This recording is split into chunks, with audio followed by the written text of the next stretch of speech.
the graduation ceremony, the girl I grew up with confessed her love to me in front of everyone. Crowd erupted in cheers and whistles. I was the only one who looked completely lost, but I already have a girlfriend. The entire auditorium fell silent. Sophie's eyes instantly welled with tears. Ethan, she choked out, her voice trembling, haven't you been in love with me for years?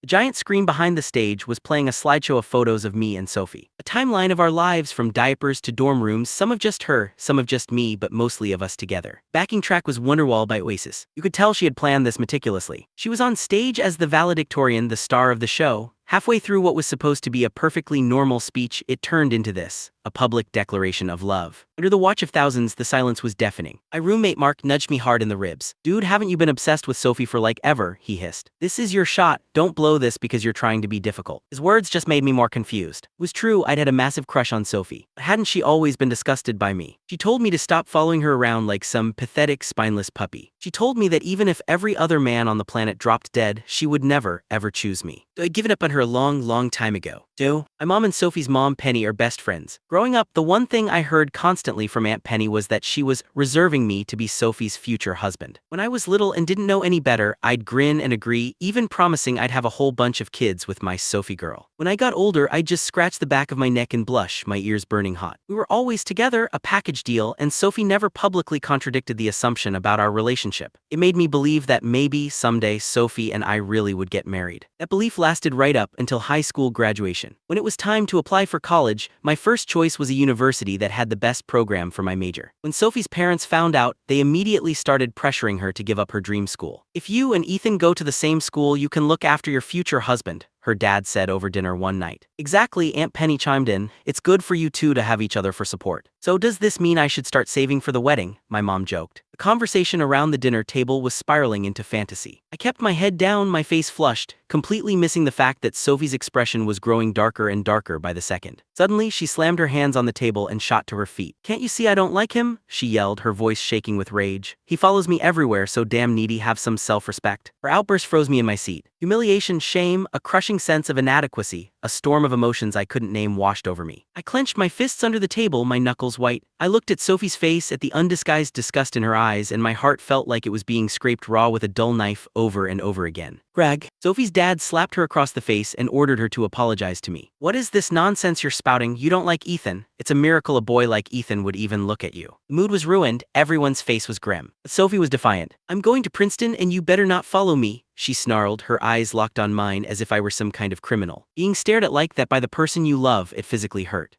In the end, Sophie didn't get into Princeton. She ended up at my school, Northwood University. I didn't see her again until move-in day. Click the link in my bio to get the full story for free.